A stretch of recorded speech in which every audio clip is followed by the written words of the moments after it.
17वां सवाल है हमारा, characteristics of good trademark.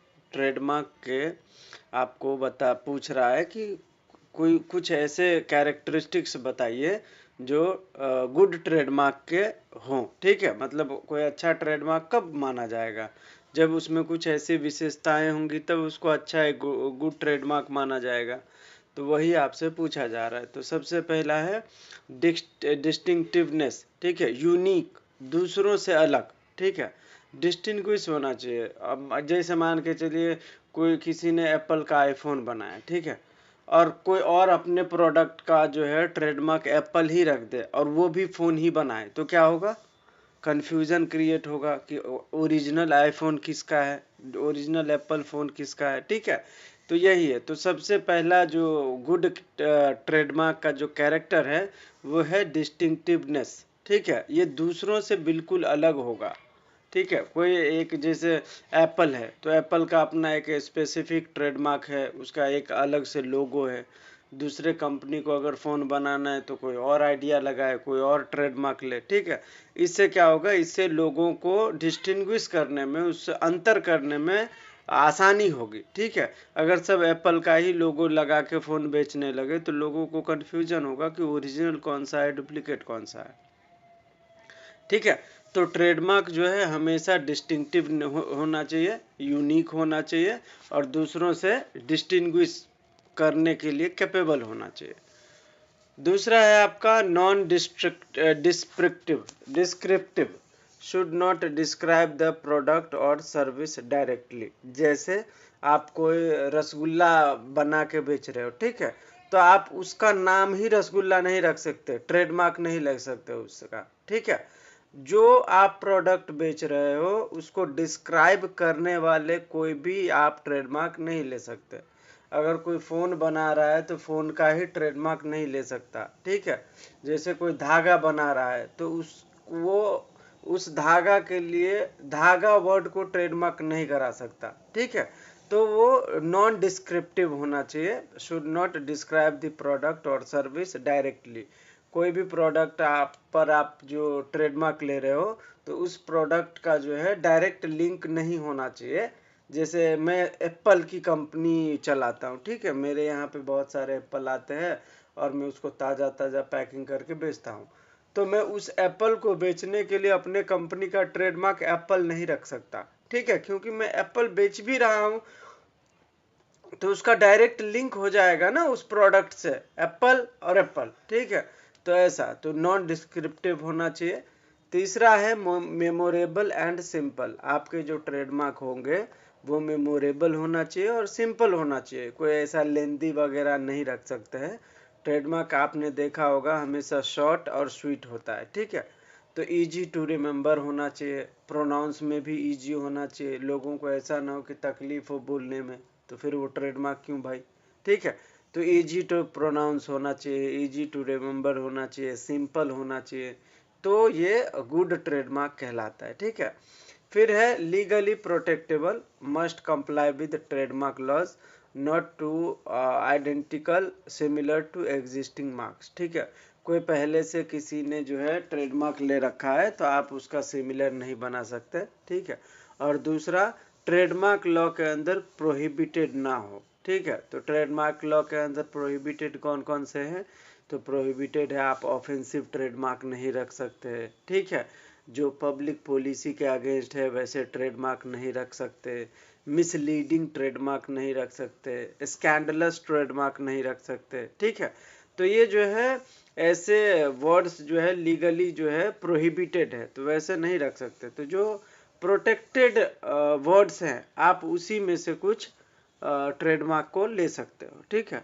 Next है ड्यूरेबल और long lasting, capable of lasting over time without losing distinctiveness. ठीक है, example Coca Cola logo has remained recognisable for decades. ठीक है, तो आपके प्रोडक्ट का ट्रेडमार्क कुछ ऐसे होने चाहिए जो लंबे समय तक चले। ठीक है, जैसे कोका कोला जमाने से चलता आ रहा है और आज भी लोगों को पता है कि कोका कोला मतलब कोल्ड ड्रिंक होता है। ठीक है, नेक्स्ट है adaptable versatile, should be suitable for various product media and market. ठीक है, जो भी आप ट्रेडमार्क ले रहे हो वो एकदम वर्सटाइल होना चाहिए और अडेप्टेबल होना चाहिए, किसी भी आपके प्रोडक्ट के साथ वो मैच हो जाना चाहिए, ठीक है, मार्केट में उसकी वैल्यू होनी चाहिए, ऐसा। नेक्स्ट है नॉट डिसेप्टिव और मिसलीडिंग नहीं होना चाहिए, ठीक है, और नॉट डिसेप्टिव होना चाहिए, मतलब किसी को गुमराह करने जैसा ट्रेडमार्क आपका नहीं होना चाहिए। किसी ने पहले से ही नाइक का ले लिया है, ठीक है, शू के लिए, तो अब आप उसी नाइक के नाम से प्रोडक्ट नहीं बेच सकते, वैसा उसी नाइक के नाम से आप ट्रेडमार्क नहीं ले सकते। तो अगर कुछ ऐसा मिसलीडिंग ट्रेडमार्क है आपका या डिसेप्टिव है तो फिर वो गुड ट्रेडमार्क नहीं है, ठीक है। तो ये कुछ ऐसे कैरेक्टरिस्टिक्स हैं जो एक गुड ट्रेडमार्क के होते हैं, जैसे distinctiveness, non descriptive, memorable and simple, legally protectable, durable, long lasting, adaptable होना चाहिए, वर्सटाइल होना चाहिए और मिसलीडिंग नहीं होना चाहिए, ठीक है। ये सारे हो गए गुड ट्रेडमार्क के कैरेक्टरिस्टिक्स। नेक्स्ट है आपका features of intellectual property right. क्या क्या विशेषता है, क्या क्या फीचर्स है आईपीआर का, ठीक है। तो आईपीआर का जो है पहला सबसे मोस्ट इम्पोर्टेंट क्या है फीचर कि ये इंटेंजिबल एसेट्स होते हैं, ठीक है। ये दिखाई नहीं देते, इन्वेंशन या लिटरेरी वर्क या कोई ऐसा डिज़ाइन, सिंबल, मार्क, ये सब क्या है, ये क्रिएशन ऑफ माइंड है, ठीक है। इसको आप फिजिकली टच नहीं कर सकते, ठीक है। तो ऐसी चीज़ें, तो ये ऐसे प्रॉपर्टी, कौन से प्रॉपर्टी होते हैं, इंटेंजिबल होते हैं। जिस प्रॉपर्टी को हम देख सकते हैं, छू सकते हैं, ठीक है, फील कर सकते हैं, वो टेंजिबल प्रॉपर्टी होता है, हमेशा याद रखिएगा, ठीक है। तो आईपीआर का पहला फीचर ये है कि इंटेंजिबल एसेट्स को प्रोटेक्शन देता है। दूसरा है एक्सक्लूसिव राइट। ये जो आपका आईपीआर है वो क्रिएटर को उसके बनाए गए किसी भी काम पर, चाहे वो लिटरेरी वर्क में काम किया हो, चाहे वो इन्वेंशन पे काम किया हो, चाहे वो ट्रेडमार्क पे काम किया हो, उसके लिए उसको एक्सक्लूसिव राइट मिलता है। किस चीज़ के लिए, यूज करने के लिए, सेल करने के लिए, लाइसेंस पे देने के लिए, ठीक है, ऐसा। तीसरा है territorial in nature. Rights are usually valid only with the country where they are registered unless international agreement applies, ठीक है। आईपीआर के अंदर जैसे इन्वेंशन आपका कौन सा है, पेटेंट कोऑपरेशन ट्रीटी है, ठीक है, पीसीटी, तो पेटेंट के लिए बनाया गया है। एक जगह पे पेटेंट के लिए अप्लाई करो, आपको पूरे दुनिया में पेटेंट का मिल जाएगा लाइसेंस, ठीक है। तो ये क्या है, ये इंटरनेशनल एग्रीमेंट के जरिए आपको पूरे देश का मिल जाता है, ठीक है, हर देश का मिल जाता है। लेकिन कुछ ऐसे हैं जैसे ट्रेडमार्क हो गया, कॉपीराइट हो गया, वो आपको पर्टिकुलरली कंट्री बाय कंट्री मिलता है, ठीक है।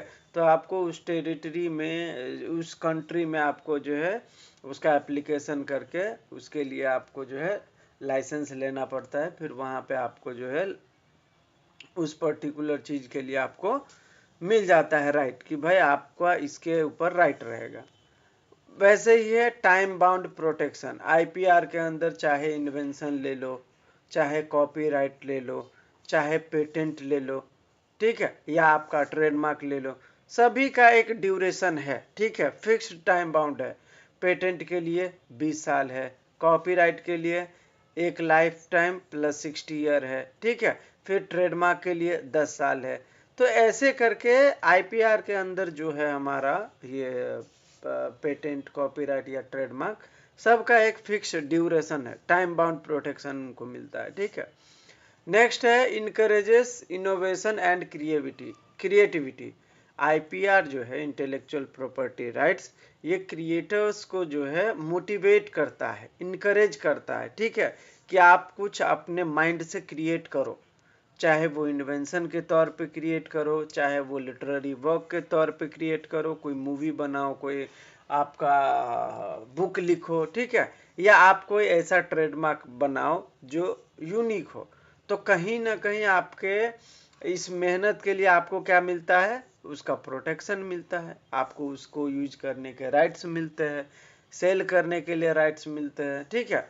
नेक्स्ट है ट्रांसफरेबल एंड लाइसेंसेबल।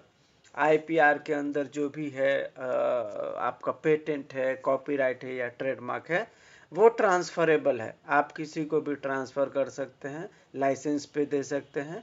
और नेक्स्ट है प्रिवेंट अनऑथराइज्ड यूज। आईपीआर जो है इन्फ्रिंजमेंट को रोकता है और अनऑथराइज्ड यूज को जो है रोकने में आपकी मदद करता है और आपको उसके बदले लीगल एक्शन लेने का जो है राइट देता है। तो ये सारे जो है फीचर आईपीआर के अंदर होते हैं। नेक्स्ट है आपका 19 patent of addition. Patent of addition का मतलब क्या है कि आपको किसी पर्टिकुलर इन्वेंशन के लिए पेटेंट मिल गया, ठीक है, आपने उसी में कुछ ऐसे फिर से मॉडिफिकेशन किए हैं, ठीक है, जो अपने आप में यूनिक है वापिस से, ठीक है, तो उसमें आपको अलग से पेटेंट देने की जरूरत नहीं है, आपको उसी में पेटेंट ऑफ एडिशन ग्रांट किया जाता है, ठीक है। तो ये होता है, जैसे मान के चलिए मैंने कोई फ्रिज बनाया, फ्रिज वो जो है मैंने जब बनाया था तभी 1 घंटे में पूरा कूलिंग होता था, ठीक है। अभी फिर मैंने उसमें बहुत सारे मेहनत करके मॉडिफाई किए, ठीक है, उसमें बहुत सारे मतलब दिमाग लगाए और ऐसे ऐसे यंत्र उसमें डाल दिए कि अब 5 मिनट में पूरा फ्रिज कूल हो जाता है, ठीक है। तो कहाँ 1 घंटे की बिजली की खपत, कहाँ 5 मिनट का बिजली का खपत, कितना हो गया, ठीक है। तो इसमें क्या किया है उन्होंने, इम्प्रूवमेंट किया है, मॉडिफाई किया है। तो अब क्या इस फ्रिज के लिए अलग से उसको पेटेंट मिलेगा क्या, नहीं मिलेगा। तो उसी फ्रिज के लिए उनको पेटेंट ऑफ एडिशन मिल जाएगा, क्यों, क्योंकि वो इम्प्रूव किए हैं और मॉडिफाई किए हैं, ठीक है। तो वो दिखना चाहिए, ऐसा नहीं है कि आप नॉर्मली मॉडिफाई कर दिए उससे कोई मतलब नहीं होता है, ऐसे होना चाहिए कि जैसे उसके ऊपर आप अगर आपने पेटेंट नहीं लिया होता तो आपको पेटेंट मिल जाता, वैसे परिस्थिति में आपको पेटेंट ऑफ एडिशन मिलेगा, ठीक है, ये भी याद रखिएगा। तो a patent of addition is granted for improvement or modification of an already patented invention. मैंने जैसा अभी कहा कि हमने फ्रिज का पहले से पेटेंट ले रखा था, ठीक है, लेकिन अभी हमने उसमें कुछ ऐसे मॉडिफिकेशन किए हैं, इम्प्रूवमेंट किए हैं जो एकदम यूनिक है, ठीक है, और वो एडिशनल फीचर्स उसमें डाल रहा है, ठीक है। तो इसके कारण आपको जो है सेक्शन 54 में इंडियन पेटेंट एक्ट में बताया गया है कि ऐसे कोई मॉडिफिकेशन और इम्प्रूवमेंट जो अपने आप में यूनिक और पेटेंटेड के योग्य हो, तो उसके लिए आपको पेटेंट ऑफ एडिशन मिल सकता है, ठीक है। It can not be granted independently, it must relate to an existing main patent, ठीक है। इससे मैंने अभी बताया कि आपको अलग से कोई पेटेंट नहीं मिलता है, आपको पेटेंट में ही पेटेंट ऑफ एडिशन दे दिया जाता है कि भाई इसने इसमें मॉडिफिकेशन किया है करके, ठीक है। तो यहाँ पे लिखा है it can not be granted independently, सही बात है, आपको फिर से अलग से पेटेंट नहीं मिलेगा, आपको उसी में पेटेंट ऑफ एडिशन ग्रांट किया जाएगा, ठीक है। The main patent and patent of addition may have different terms of protection, but the term of edition patent expire with the main patent. Right क्या है, the patentee of edition has the same right as the main patent, but the edition patent cannot extend beyond the main patent term, ठीक है। जो patent आपने लिया था fridge के लिए, ठीक है, आपको अगर इसमें आपने ये इम्प्रूवमेंट किया है या आपने मॉडिफाई किया है और वो अपने आप में भी यूनिक है और कुछ ऐसे फीचर्स हैं जो बहुत डिस्टिंक्ट है, ठीक है, तो आपको पेटेंट तो मिलना चाहिए अलग से, ठीक है। लेकिन आपको अलग से क्यों नहीं मिल रहा है, क्योंकि आपने इसके ऊपर पहले से पेटेंट ले रखा है, तो आपको उसी में पेटेंट ऑफ एडिशन मिल रहा है। तो पेटेंट ऑफ एडिशन का स्वाभाविक है ना कि आपका जो वैलिडिटी होगा वो पेटेंट के जितना ही होगा। जैसे आपने फ्रिज पे पेटेंट लिया था तो उसमें मिला था 20 साल, अब उसी में आपने मॉडिफाई कर दिया और कुछ अलग से उसमें नए किए हैं, तो आपको उसी के साथ पेटेंट ऑफ एडिशन मिला, तो आपका एक्चुअल पेटेंट का वैलिडिटी कितना था, 20 साल, तो इसका भी 20 साल ही होने वाला है, ठीक है। अब पेटेंट ऑफ एडिशन का करके आप बोलोगे कि मैंने पेटेंट लिया था 2001 में और 20 साल की वैलिडिटी, तो 2021 तक चलेगा। और आपने 2002 में जो है पेटेंट ऑफ एडिशन लिया तो आप बोलोगे कि 2023 तक हमारा चले, तो ऐसा नहीं होगा। ठीक है, जो लास्ट पेटेंट का वैलिडिटी रहेगा वहीं तक आपके पेटेंट ऑफ एडिशन का भी वैलिडिटी रहेगा। ठीक है, तो इसका पर्पज क्या है, क्यों ऐसा करते हैं?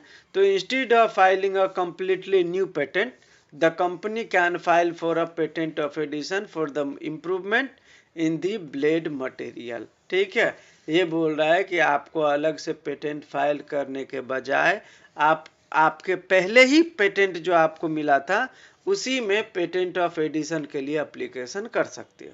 ठीक है, जो भी आपने मेजर इम्प्रूवमेंट किए हैं।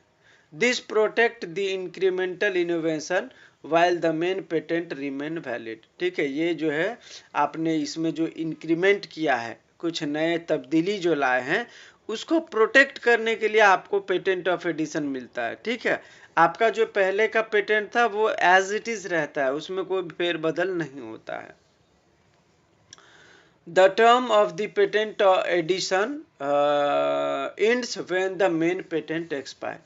सही बात है, आपको जिस चीज़ के लिए पहली बार पेटेंट मिला था और उसी में आपने इम्प्रूवमेंट किया और आपको पेटेंट ऑफ एडिशन मिला, तो उस पेटेंट ऑफ एडिशन की जो वैलिडिटी होगी वो ओरिजिनल पेटेंट के वैलिडिटी के बराबर ही होगा, उससे ज़्यादा नहीं होगा। ठीक है, तो जब ओरिजिनल आपका ख़त्म होगा तो पेटेंट ऑफ एडिशन ऑटोमेटिक खत्म हो जाएगा।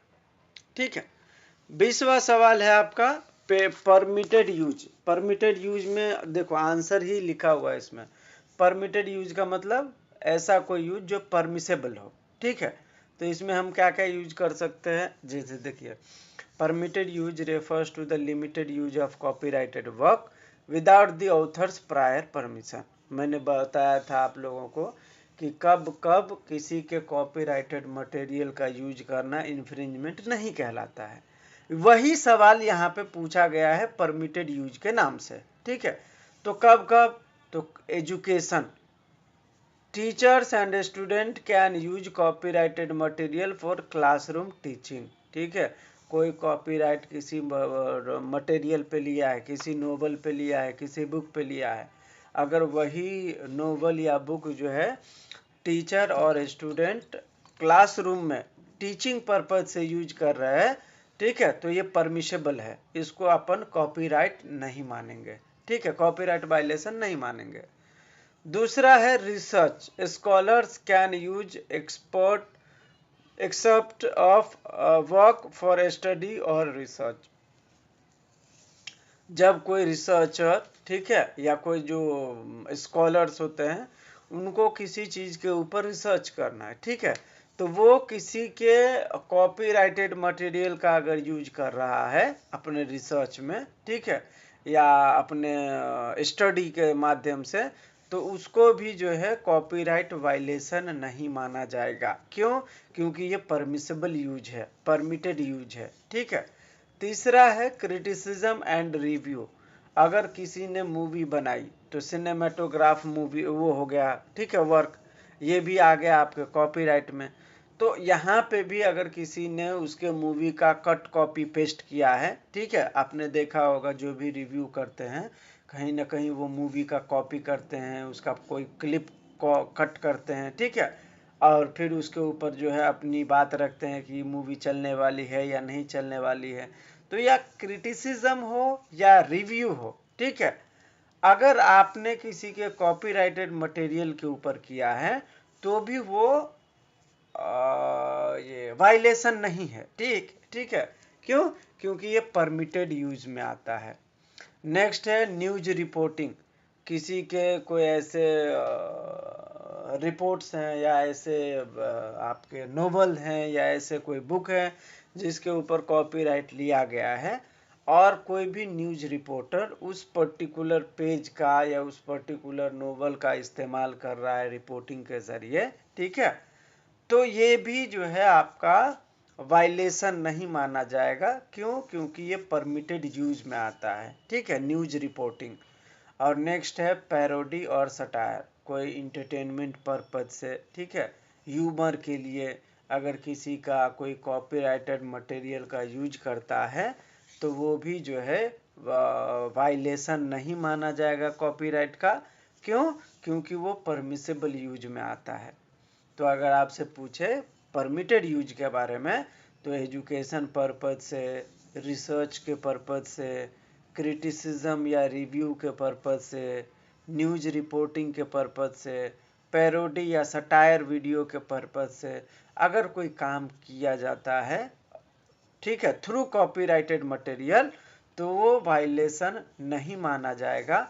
क्योंकि सेक्शन 52 ऑफ कॉपीराइट एक्ट बोलता है कि कोई भी कार्य, ठीक है, जो परमिटेड यूज के अंदर फॉल होते हैं वो वायलेशन नहीं माने जाएंगे। ठीक है, इसका एग्जाम्पल तो मैंने एग्जाम्पल के साथ ही बताया था आपको। इसका सिग्निफिकेंस क्या है, महत्व क्या है इसका? तो इससे क्या होता है, promotes knowledge, dissemination, creativity and education, protect public interest while ensuring authors retain their rights. ठीक है, इसका महत्व यही है कि हम पब्लिक इंटरेस्ट को प्रोटेक्ट करने के लिए जो है ये करते हैं और नॉलेज बच्चों में बढ़े, ठीक है, क्रिएटिविटी बढ़े, एजुकेशन के क्षेत्र में आगे बढ़े, इसको भी प्रमोट करने के लिए कहीं ना कहीं हम परमिटेड यूज का जो है इस्तेमाल करते हैं। नेक्स्ट है हमारा सवाल बुडापेस्ट ट्रीटी। ठीक है, बुडापेस्ट ट्रीटी के बारे में आपको थोड़ा सा पहले रिकैप समझना पड़ेगा कि क्या है बुडापेस्ट ट्रीटी। ठीक है, बुडापेस्ट ट्रीटी जो है वो एक होता है ना माइक्रो ऑर्गेनिज्म, ठीक है, सूक्ष्म जीवी बोलते हैं उसको हिंदी में। तो कभी कभी क्या होता है ना, जब आप इन्वेंशन करते हो तो बहुत सारी चीज़ों को आपको जो है ज़रूरत लगता है। कभी कभी कोई मेडिकल में करता है तो उसमें बहुत सारे दवाओं का कंपोजिशन लगता है। ठीक है, बहुत सारी बार क्या होता है इन्वेंशन के टाइम पे अपन वो जीवों का, सूक्ष्म जीवों का जो है ना स्टडी करते हैं। ठीक है, और उसमें अपन इन्वेंशन करते हैं। तो ये बुडापेस्ट ट्रीटी उन इन्वेंशन के लिए है, ठीक है, जहाँ पे ये सूक्ष्म जीव के बारे में हम लोग इन्वेंशन करते हैं। ठीक है, तो बुडापेस्ट ट्रीटी पेटेंट प्रक्रिया में ही सूक्ष्म जीव के लिए बनाया गया है। ठीक है, इसको 1977 में इंटरनेशनल लेवल पर लाया गया था। इसका मेन जो पर्पस था वो ये था कि अगर कोई माइक्रो ऑर्गेनिज्म, ठीक है, जो आपका होता है ना सूक्ष्म जीव, ठीक है, उसके ऊपर कोई स्टडी कर रहा है या इन्वेंशन कर रहा है तो उसके काम में, ठीक है, उसके काम को सरल बनाना और उसको हेल्प करने के लिए ये जो है बुडापेस्ट ट्रीटी बना था।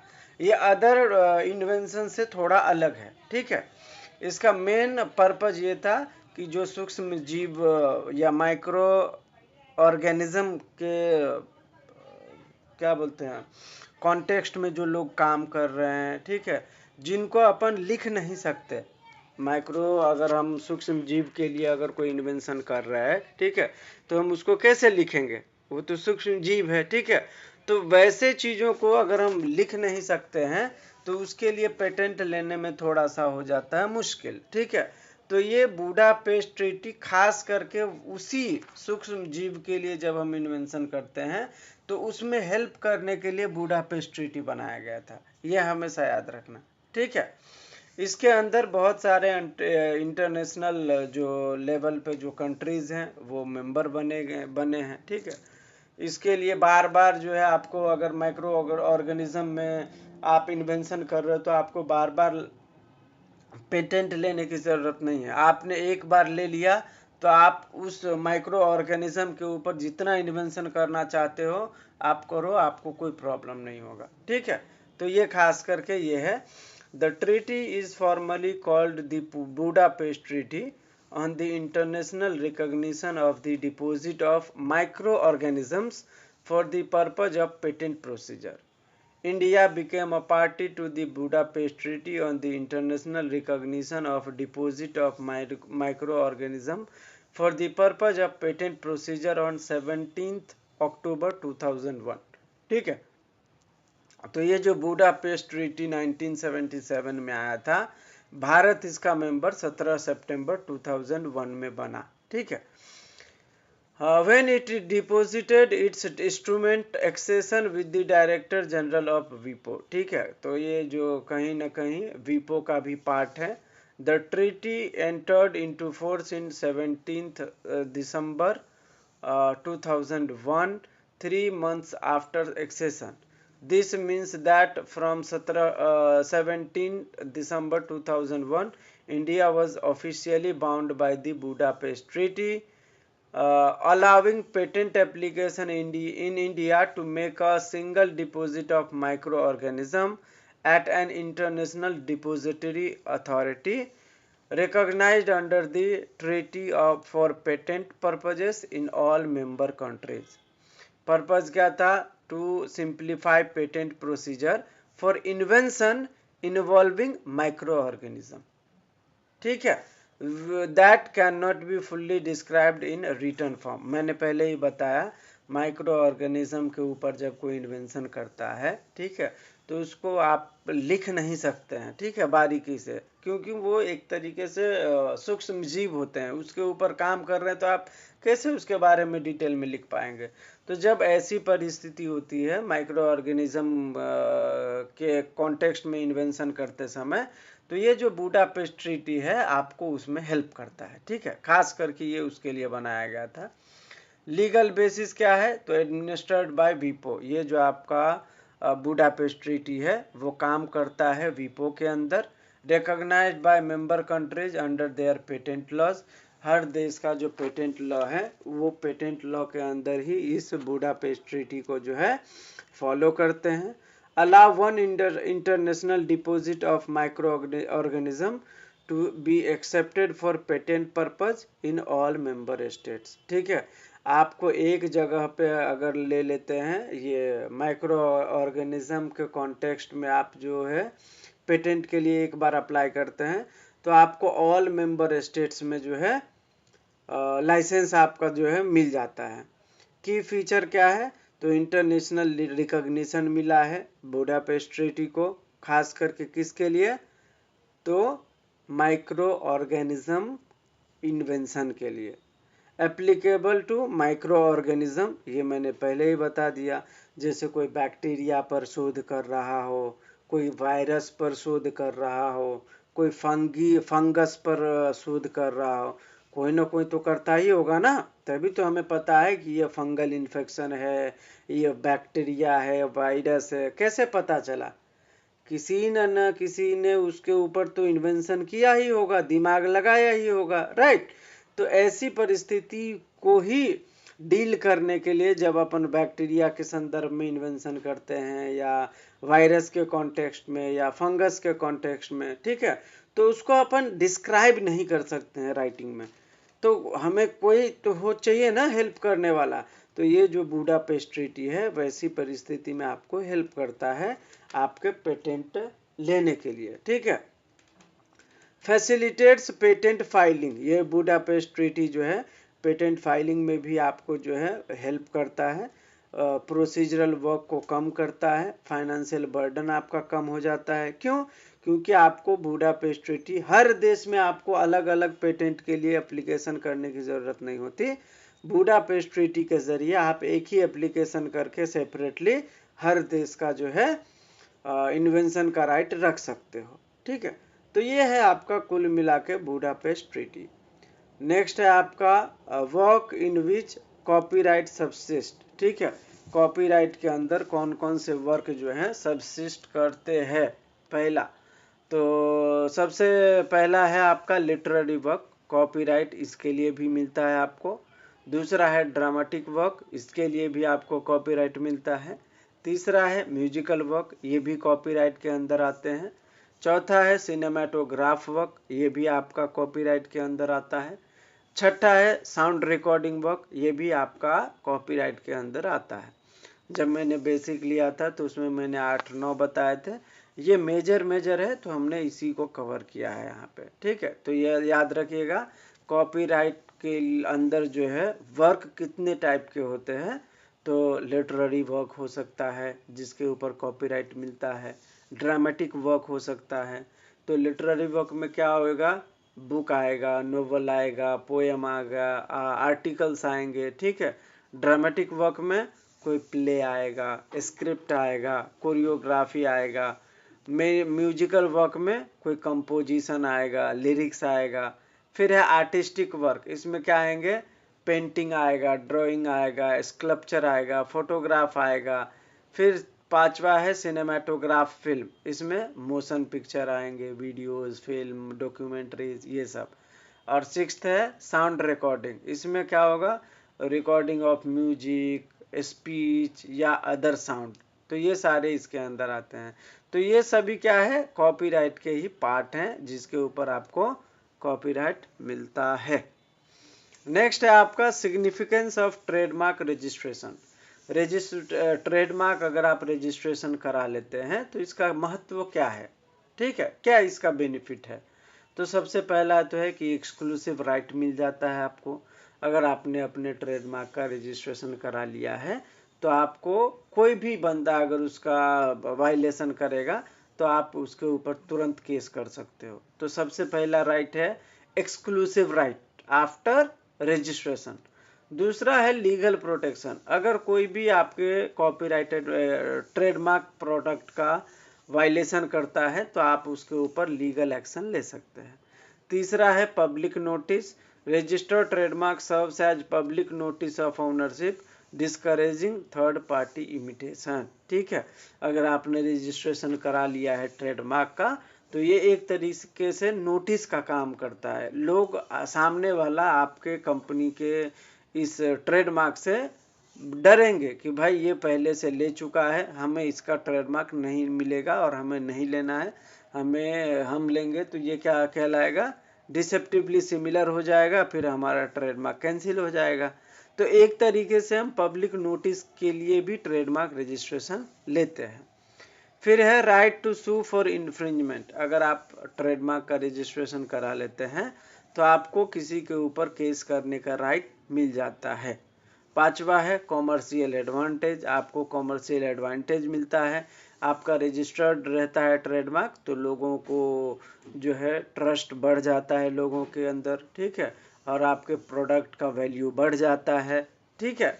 आपके फ्रेंचाइज बढ़ जाते हैं, आपके जो है डीलर बढ़ने लगते हैं कि भाई इसका माल अच्छा है और इसका जो है ट्रेडमार्क रजिस्टर्ड है, भागेगा नहीं कहीं पे, रेपुटेशन आपका मार्केट में बन जाता है, ठीक है। तो कहीं ना कहीं ये सारे सिग्निफिकेंस है ट्रेडमार्क के रजिस्ट्रेशन कराने के। और नेक्स्ट है आपका सिंबल ऑफ क्वालिटी, अगर आप जो है एक बार रजिस्टर्ड करा लेते हैं ट्रेडमार्क तो आपका जो प्रोडक्ट है, ठीक है, वो एक क्वालिटी का मतलब ब्रांड बन जाता है, ठीक है।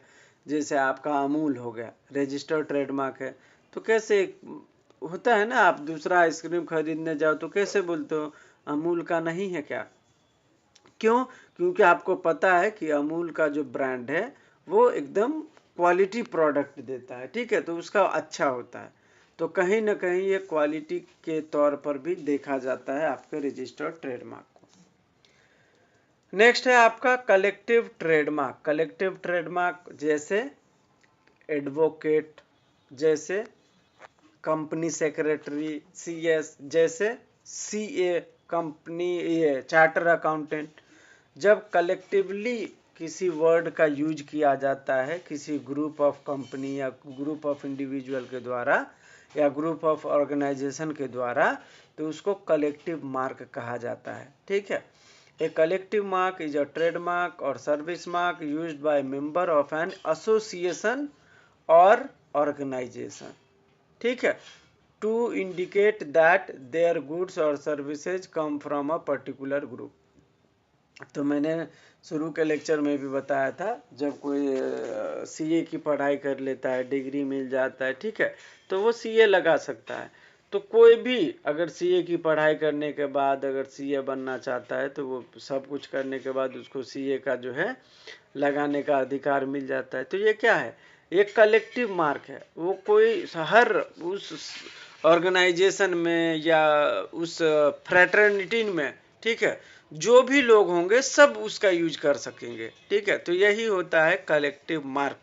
इसको डिफाइन किया गया है सेक्शन 2 के सब सेक्शन 1 के सब क्लॉज ई में। इससे क्या होता है कलेक्टिव मार्क से, तो ownership owned by an association or body not an individual member. ये जो कलेक्टिव मार्क है उसका ओनरशिप एसोसिएशन के ऊपर होता है, ठीक है, किसी इंडिविजुअल इसका कोई ओनरशिप नहीं रखता। यूज्ड बाय मेंबर्स, ये मेंबर लोग जो होते हैं उस फ्रैटर्निटी के, वो इसका इस्तेमाल कर सकते हैं। इसका पर्पज क्या है, तो indicates origin, quality and standard work, ठीक है, और सर्विसेज। तो अगर आप सीएस की का नाम ले लो या सीए का नाम ले लो, ये क्या है, ये कहीं ना कहीं आप उस पर्टिकुलर फ्रैटर्निटी का या उस पर्टिकुलर एसोसिएशन का ओरिजिन और क्वालिटी और स्टैंडर्ड बताता है कहीं ना कहीं, ठीक है। नेक्स्ट है एग्जाम्पल के तौर पे WTOF, West Bengal tea association है। ये एक चाय के लिए बहुत बड़ा एसोसिएशन है, ठीक है। तो उनके अंदर जो भी मेंबर होंगे वो सबको वो WTOF लगाते होंगे, ठीक है। जैसे हम लोग एडवोकेट हैं तो कोई भी एडवोकेसी करके एडवोकेट ADV लगा सकता है अपने नाम के अंदर, ठीक है। जो भी हमारे एसोसिएशन में रहेंगे वो सब लगा सकते हैं। तो ये कहीं ना कहीं कलेक्टिव मार्क का जो है सिग्निफिकेंस है। नेक्स्ट है आपका copyright board. The copyright board is a quasi judicial authority established under the Copyright Act to adjudicate disputes related to copyright। Copyright के अंदर कोई डिस्प्यूट अराइज होते हैं तो वो कॉपीराइट बोर्ड के पास जाता है। कॉपीराइट बोर्ड एक क्वासी जुडिशियल अथॉरिटी है जो उस डिस्प्यूट को रिजॉल्व करने के लिए बनाया गया है। Established under Section 13 subsection 2 read with Section 14 of the Copyright Act। Copyright act के सेक्शन 13 सब क्लॉज 2 के साथ सेक्शन 14 को जब आप पढ़ेंगे तो आप पाएंगे कि कॉपीराइट के अंदर कोई भी डिस्प्यूट हो उसको एडजुडिकेट करने के लिए एक अथॉरिटी इस्टेब्लिश किया जाना चाहिए जिसका नाम कॉपीराइट रहेगा, कॉपीराइट बोर्ड रहेगा, ठीक है। कॉपीराइट बोर्ड के अंदर कंपोजिशन क्या है, composition of the copyright board, तो govern under section 16 of the copyright act 1957। ये कॉपीराइट एक्ट के 1957 में जो था उसमें सेक्शन 16 में बताया गया था, ठीक है। Note the board has since been abolished and its functions transferred to the intellectual property appellate board but historical composition is important for exam, ठीक है। ये जो कॉपीराइट बोर्ड है ये आपके 1957 का जो एक्ट था उसमें इसके बारे में जिक्र किया गया था। अभी जो हमारा कॉपीराइट एक्ट है 2012 वाला जिसको अमेंड करके लाया गया था, इसके अंदर सेपरेट कॉपीराइट बोर्ड का कोई प्रोविज़न नहीं है। इंटेलेक्चुअल प्रॉपर्टी अपीलेट बोर्ड करके इसका नाम जो है रख दिया गया, तो मतलब नामकरण किया गया है। पहले कॉपीराइट बोर्ड था, अभी उसको इंटेलेक्चुअल प्रॉपर्टी अपीलेट बोर्ड का नाम दिया गया है, ठीक है। इसके अंदर कंपोजिशन क्या है, तो एक चेयरमैन होते हैं, वो चेयरमैन कौन होंगे, मस्ट बी अ रिटायर्ड जज ऑफ द सुप्रीम कोर्ट और अ हाई कोर्ट और a person of eminence in copyright law, ठीक है। जो चेयरपर्सन होगा वो या तो सुप्रीम कोर्ट का रिटायर्ड जज होगा या हाई कोर्ट का रिटायर्ड जज होगा या कोई ऐसे महानुभाव होंगे जिनका एक्सपर्टाइज होगा कॉपीराइट लॉ में, ठीक है। दूसरा है technical member, expert in the field of literature, music, art, science and technology relevant to copyright, ठीक है। टेक्निकल मेंबर्स भी होंगे। तो कुल मिला के जो है ये दो ही इसके अंदर कंपोजिशन दिया गया है। Term of office, member are appointed by the central government and serves for a fixed term usually 5 years, ठीक है। तो इनका जो बोर्ड है अपीलेट बोर्ड, इनके अंदर इनका जो टर्म होता है वो 5 साल का होता है। इनका अपॉइंटमेंट सेंट्रल गवर्नमेंट करते हैं। इनका फंक्शन क्या है और पावर क्या है, तो granting compulsory licensing, compulsory licence, ये जो आपका कॉपीराइट है इसके अंदर कंपलसरी लाइसेंस अगर किसी को देना है तो ये आपका कॉपीराइट अपीलेट बोर्ड जो है वो दे सकता है। दूसरा है एडजुडिकेटिंग डिस्प्यूट्स। कोई डिस्प्यूट अगर अराइज होता है, ठीक है, इन्फ्रिंजमेंट से रिलेटेड या रॉयल्टी के रिलेटेड, ठीक है, या लाइसेंस से रिलेटेड कोई मैटर हुआ है, तो उसको भी ये जो अपीलेट बोर्ड है वो रिजॉल्व कर सकते हैं। नेक्स्ट है tariff determination, fix royalties for the use of copyright works in cases of compulsory licensing. Next है appeal and review, decision of the copyright board can be challenged in high court. तो ये जो copyright appellate board है, इनका जो decision आएगा उसको आप चैलेंज कर सकते हैं सीधे हाई कोर्ट में। अब इसका सिग्निफिकेंस क्या है, ये AIPB जो था, क्या था, intellectual property appellate board, IPAB इसको शॉर्ट में बोलते हैं। इसका सिग्निफिकेंस क्या है, तो ये कॉपीराइटेड रिलेटेड जो डिस्प्यूट्स होते हैं उसको रिजॉल्व करने के लिए जो है स्पेशलाइज्ड फोरम होता है। ये ऑथर के राइट और पब्लिक इंटरेस्ट को बैलेंस करके डिसीजन लेते हैं और कॉपीराइट के वायलेशन को रोकने तथा उन जो क्रिएटर्स हैं उनको इनकरेज करने के लिए जो है ये कॉपीराइट बोर्ड काम करते हैं। नेक्स्ट है आपका फंक्शंस ऑफ ट्रेडमार्क। ट्रेडमार्क का क्या क्या फंक्शन है, तो सबसे पहला है सोर्स आइडेंटिफायर। जब आप किसी ट्रेडमार्क को देखते हो तो आपको समझ में आता है कि भाई ये पर्टिकुलर कंपनी इस प्रोडक्ट का है या ये प्रोडक्ट इस कंपनी का है, तो आप सोर्स का आइडेंटिफिकेशन कर लेते हो किस चीज़ से, ट्रेडमार्क से, ठीक है। तो ये भी एक फंक्शन है। दूसरा है गारंटी ऑफ क्वालिटी। अगर आप किसी ट्रेडमार्क को देखते हो, ठीक है, जैसे आपने देखा रजनीगंधा, ठीक है, तो आपने देखा कि भाई ये बहुत अच्छी कंपनी है, इसका जो है प्रोडक्ट जो होता है वो अच्छा होता है। या आपने अमूल देखा, ठीक है, अमूल एक ट्रेडमार्क कंपनी है, तो इसमें आप कैसे समझते हो कि भाई ये बहुत अच्छा क्वालिटी है, क्यों, क्योंकि आपने वो यूज किया है, ठीक है। तो assures consumers about the consistent quality of goods, ठीक है, तभी तो उसने ट्रेडमार्क ले रखा है और वो फेमस हो गया। क्यों हो गया, क्योंकि उसका जो क्वालिटी है उसकी वो गारंटी लेता है। नेक्स्ट है एडवर्टीजमेंट एंड प्रमोशन। ट्रेडमार्क का ये भी एक फंक्शन है कि वो एक तरीके से आपके गुड्स का प्रमोशन करता है, एडवर्टीजमेंट करता है, ठीक है। नेक्स्ट है प्रोटेक्शन अगेंस्ट इन्फ्रिंजमेंट। अगर आप ट्रेडमार्क ले लेते हो, ठीक है, तो आपके गुड्स को इन्फ्रिंज अगर कोई करता है तो आप जो है उसके लिए लीगल एक्शन ले सकते हो। तो ये कहीं ना कहीं आपको प्रोटेक्शन देने का भी काम करता है। तो ये भी एक फंक्शन है आपका ट्रेडमार्क का। नेक्स्ट है कंज्यूमर ट्रस्ट। कंज्यूमर ट्रस्ट अपने आप बिल्ड हो जाता है जब आप किसी ट्रेडमार्क को रजिस्टर करा लेते हो तो, ठीक है। और नेक्स्ट है आपका business differentiation, distinguishes traders goods or services from competitors creating market identity, ठीक है। तो सभी अगर अलग अलग ट्रेडमार्क ले लेते हैं तो ये कहीं ना कहीं डिस्टिंग्विश करने में हेल्प मिलता है, ठीक है। और जो भी मार्केट के प्रोडक्ट है उसको आइडेंटिफाई करने में आपको सुविधा मिलता है।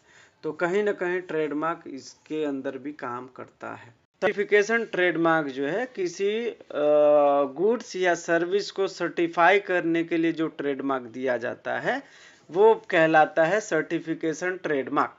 जैसे आप कोई खाने की वस्तु खरीदो पैकेट, तो उसमें नोटिस करना फसाई का लाइसेंस रहता है, ठीक है, फसाई का सर्टिफिकेट क्यों रहता है, क्योंकि उस गुड्स और सर्विस को जो है कुछ ऐसे स्टैंडर्ड जो है रेगुलेट करने पड़ते हैं, मॉनिटर करने पड़ते हैं जो भारत सरकार के द्वारा बनाए गए हैं, ठीक है।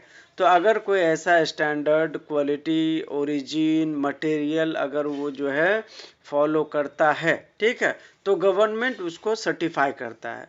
तो गवर्नमेंट का जो सर्टिफिकेशन मार्क होता है वही सर्टिफिकेशन ट्रेडमार्क कहलाता है, ठीक है। जैसे फसाई होगा, आपका कुछ खाने पीने का वस्तु लो, उस पर फसाई का सर्टिफिकेट हो गया, ठीक है। अगर आप कोई भी लोहे का सामान या कोई भी घरेलू यूज के लिए कोई सामग्री लो, तो उस पर देखना ISI का मार्क रहता है, ठीक है। क्यों रहता है? क्योंकि भारत सरकार ने उनको ऐसा ISI से सर्टिफाई किया है। क्यों? क्योंकि उसका जो मटेरियल है, उसका जो गुड्स और सर्विस है, वो कहीं ना कहीं एक स्टैंडर्ड मेंटेन करता है जो भारत सरकार के पैरामीटर में आता है, ठीक है। तो ये हो गया। फिर एक आता है एग मार्क करके भी आता है, एग्रीकल्चर से रिलेटेड जो सामान आता है ना, जैसे आप तेल का ब्रांड लेना, ठीक है, कोई भी तेल खरीद के देखना, डब्बा सरसों का हो या राई का हो, उस पे देखना एग मार्क का जो है सर्टिफिकेशन मार्क रहता है। क्यों? क्योंकि एग मार्क मतलब एग्रीकल्चर प्रोडक्ट, तो गवर्नमेंट उस पे जो है मार्क करके देता है कि भाई ये जो है प्रोडक्ट है वो एग्रीकल्चर से रिलेटेड है और एक कहीं ना कहीं स्टैंडर्ड लेवल मेंटेन करता है, ठीक है। तो यही होता है certification trademark.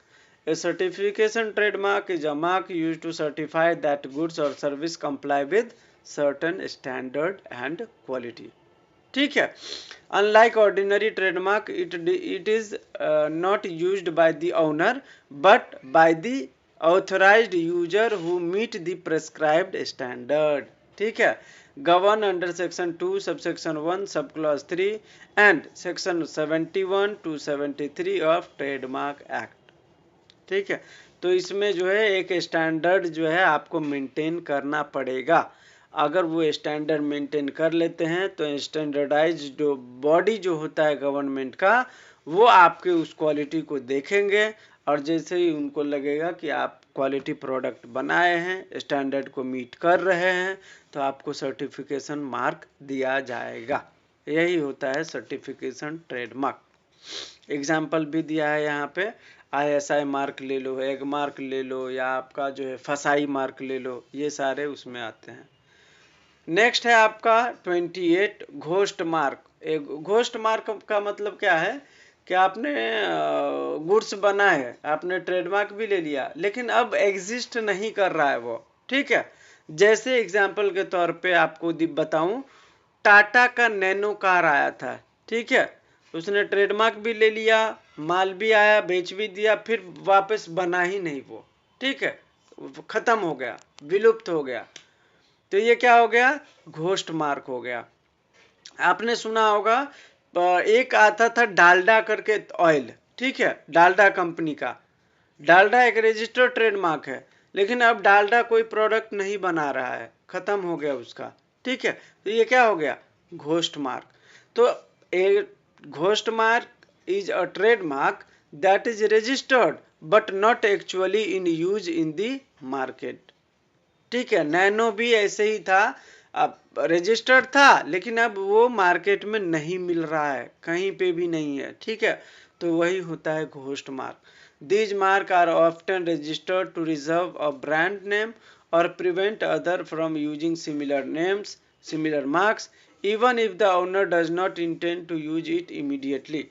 Govern under Trademark Act, under general provision of registration, under section 2 subsection 1 and section 18 and section 25. इसके अंदर घोस्ट मार्क के बारे में प्रावधान है। रजिस्टर्ड बट अनयूज्ड, इसका की फीचर क्या है कि रजिस्टर्ड है ये ट्रेडमार्क, लेकिन अब अनयूज्ड है, अभी इसमें ये मार्केट में कहीं पे भी एग्जिस्ट नहीं कर रहा है, not actively used in commerce. Purpose क्या है घोस्ट मार्क का? To prevent third party from registered a similar mark. Nano का भले ही अब कार नहीं आ रहा है, ठीक है, अब लेकिन नैनो से कोई भी रजिस्ट्रेशन नहीं करा सकता, ठीक है, क्योंकि नैनो का ट्रेडमार्क उस कंपनी ने ले रखा है। अब उसको जब निकालना रहेगा निकालेगा, ठीक है, अब उसका ट्रेडमार्क सेफ हो गया, समझ रहे हो? ये है। तो ये है आपका घोस्ट मार्क। नेक्स्ट है आपका कंप्लीट स्पेसिफिकेशन। जब मैंने आप लोगों को पेटेंट के बारे में बताया था तो मैंने बताया था प्रोसेस, ठीक है। प्रोसेस में क्या बताया था कि अपने को सबसे पहले सर्च करना पड़ता है, सर्च करने के बाद अपने को एप्लीकेशन करना पड़ता है। एप्लीकेशन पहला वाला जो होता है वो प्रोविजनल कहलाता है, ठीक है। प्रोविजनल एप्लीकेशन हम क्यों देते हैं कि भाई हम इस इन्वेंशन पे काम कर रहे हैं, ठीक है। कल को कोई मुंह उठा के आए और बोले कि भाई मैं भी इस पे काम कर रहा हूँ, मुझे पेटेंट दे दो, तो कैसे दोगे आप, ठीक है। तो इसीलिए मैं आपको पहले से एप्लीकेशन दे के रख रहा हूँ कि भाई मैं इस पर्टिकुलर चीज पे काम कर रहा हूँ। तो जब आप प्रोविजनल एप्लीकेशन देते हो तो उसके साथ आपको डिस्क्रिप्शन भी देना होता है कि आप किस चीज के लिए काम कर रहे हो और क्या क्या आप उसमें यूज करने वाले हो। आपको पता होगा कि पेटेंट का पूरा प्रोसेस आपको बताना पड़ता है, ठीक है, मतलब डिटेल्ड में कि आप किस चीज के लिए काम कर रहे हो, क्या क्या उसमें कंपोजिशन आने वाला है, क्या उसका रिजल्ट होने वाला है, ये सारी चीजें। तो जब प्रोविजनल एप्लीकेशन के साथ आप डिटेल में बताते हो तो वो कहलाता है प्रोविजनल स्पेसिफिकेशन, ठीक है। इसके 12 महीने के बाद आपको कंप्लीट एप्लीकेशन करना पड़ता है, फाइनल, ठीक है, कि भाई अब हमारा जो है पेटेंट इन्वेंशन का काम हो गया है, ये रहा हमारा इन्वेंशन और ये रहा हमारा डिटेल में स्पेसिफिकेशन कि हमने कैसे ये चीजें बनाई है, ठीक है। तो प्रोविजनल के 12 महीने के बाद आपको कंप्लीट एप्लीकेशन करना होता है। तो कंप्लीट एप्लीकेशन में आप कंप्लीट डिटेल में लिखोगे ना कि आपने क्या क्या किया, तब ये जाके रिजल्ट आया। तो वही कंप्लीट एप्लीकेशन के साथ जो डिटेल में बताते हो डिस्क्रिप्शन, वही कहलाता है कंप्लीट स्पेसिफिकेशन, ठीक है, क्लियर। तो a complete specification is a detailed description of a invention filed with a patent application containing all information necessary to enable a person skilled in the art to make and use the invention, ठीक है।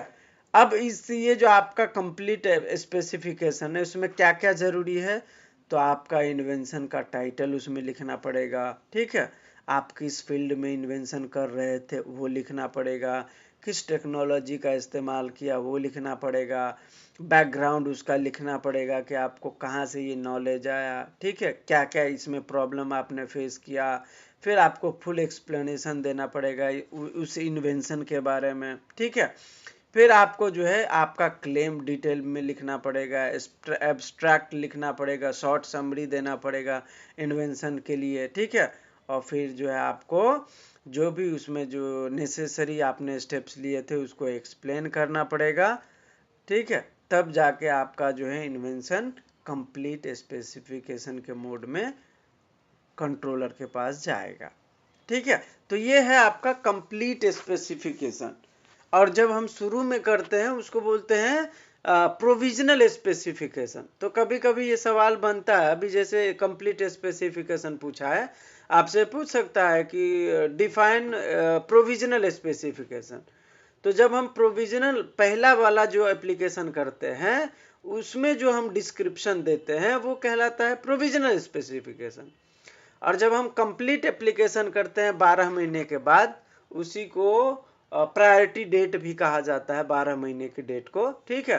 तो priority date के बाद जो हम complete application करते हैं उसमें जो हम डिस्क्रिप्शन देते हैं वो कहलाता है कंप्लीट स्पेसिफिकेशन। स्पेसिफाई कर रहे हैं हम कंप्लीटली, ठीक है, कि भाई हमने अभी तक में क्या क्या किया जिसके कारण ये जो है इन्वेंशन हो पाया।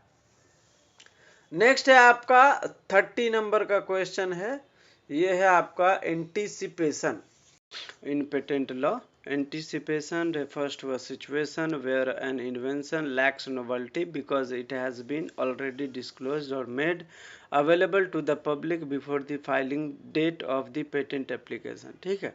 जब आप पेटेंट एप्लीकेशन करते हो, प्रोविजनल आपने एप्लीकेशन किया फर्स्ट टाइम, ठीक है, और पता चला कि उससे पहले ही किसी ने एप्लीकेशन पेटेंट उसके ऊपर ले लिया है, ठीक है, या वो जिसके ऊपर आप इन्वेंशन करने वाले हो उसके सिमिलर में किसी ने जो है इन्वेंशन कर लिया है और उसके ऊपर उन्होंने पेटेंट ले लिया है, ठीक है। तो यही सिचुएशन जो है एंटीसिपेशन कहलाता है। मतलब एंटिसिपेट कर देते हैं कि जो पहले ले चुका है बाद में उसी के ऊपर किसी और को ना मिले। समझ रहे हो? तो ये है पेटेंट का anticipation. Anticipation refers to a situation where an invention lacks novelty because it has been already disclosed or made available to the public before the filing date. ठीक है, जब कोई आपने एप्लीकेशन किया, ठीक है, कि मैं इस पर्टिकुलर चीज के ऊपर इन्वेंशन कर रहा हूं, तो आप एप्लीकेशन करोगे। अब क्या हो कि जब आप एप्लीकेशन करें और तब पता चले कि भाई इसके ऊपर पहले से ही किसी ने पेटेंट ले रखा है, तो आपको मिलेगा क्या? नहीं मिलेगा। तो यही कहलाएगा, यही सिचुएशन एंटिसिपेशन कहलाता है।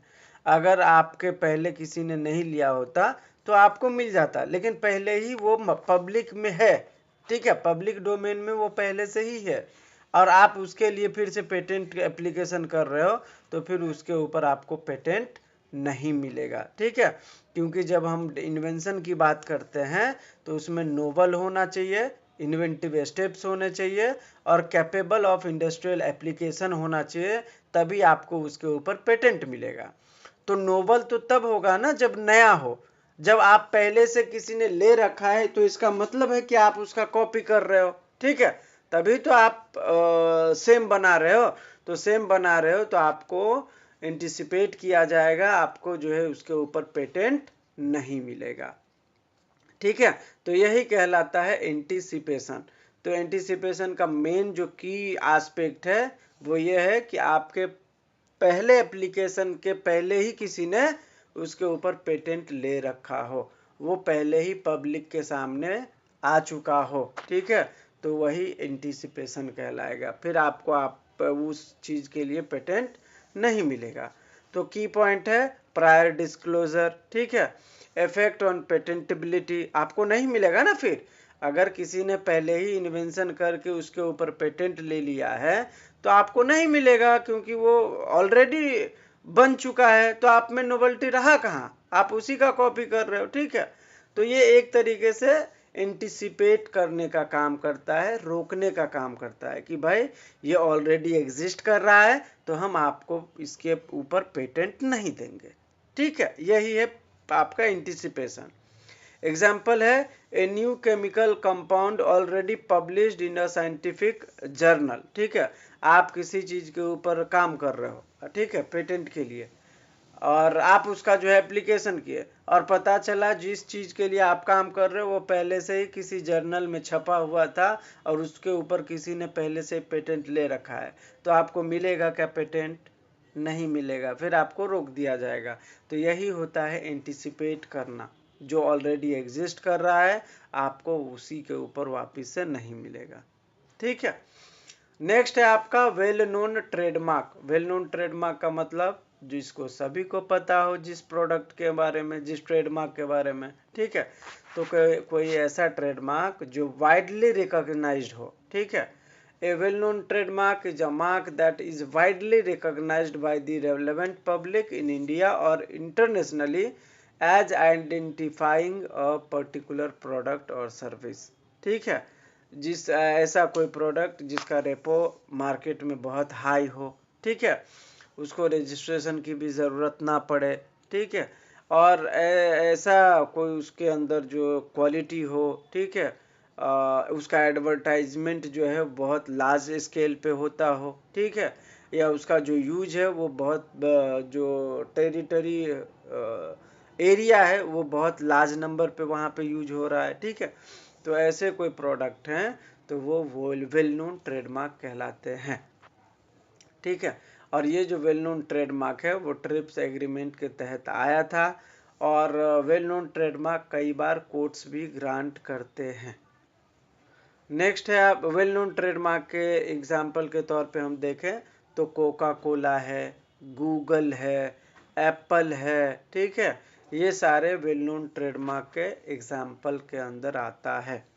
ये वेल नोन ट्रेडमार्क के बारे में डिफाइन किया गया है section 2 subsection 1 sub clause ZG में। ठीक है, and section 11 subsection 6 of trademark act में।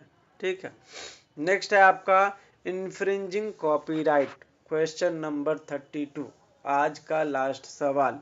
इन्फ्रिंजिंग कॉपीराइट का मतलब क्या है? किसी के कॉपीराइटेड मटेरियल का बिना उसके परमिशन के अगर आपने मिसयूज किया है या उसका गलत उपयोग किया है या उसका कॉपी करके सेल किया है, ठीक है, तो अनऑथराइज्ड अगर आपने यूज किया है तो आपने इन्फ्रिंजमेंट किया है उसके कॉपीराइट का। ठीक है, कौन कौन से एक्ट जो है इन्फ्रिंजमेंट कहलाएंगे? तो किसी के कॉपीराइटेड मटेरियल का आपने अनऑथराइजली रिप्रोडक्शन किया है, डिस्ट्रीब्यूशन किया है, ठीक है, किसी को बेचा है, कहीं पे परफॉर्म किया है, ठीक है, या ट्रांसलेट करके किसी को दिया है, तो ऐसे कोई भी एक्ट इन्फ्रिंजमेंट एक्ट कहलाएंगे। इसके लिए रेमेडी क्या है? तो रेमेडी सिविल में भी है, क्रिमिनल में भी है। सिविल में आपको इंजंक्शन मिलेगा, डैमेजेस मिलेंगे, अकाउंट ऑफ प्रॉफिट मिलेगा। क्रिमिनल में इम्प्रिजनमेंट होगा 6 महीने से 3 साल तक, फाइन लगाए जा सकते हैं 50,000 से 3 लाख तक, ठीक है, और उनके जो है मटेरियल को सीज करके फोरफिट भी किया जा सकता है। ठीक है, अगर आपने साइमल्टेनियसली उसका जो है मिसयूज करते आ रहे हो या इन्फ्रिंजमेंट करते आ रहे हो तो उस आपके ऊपर फाइन जो है डबल भी लगाए जा सकते हैं। रिपीटेड इन्फ्रिंजमेंट में अट्रैक्ट हायर इम्प्रिजनमेंट और फाइन ऑल्सो। ठीक है, तो ये है आपका इन्फ्रिंजिंग कॉपीराइट।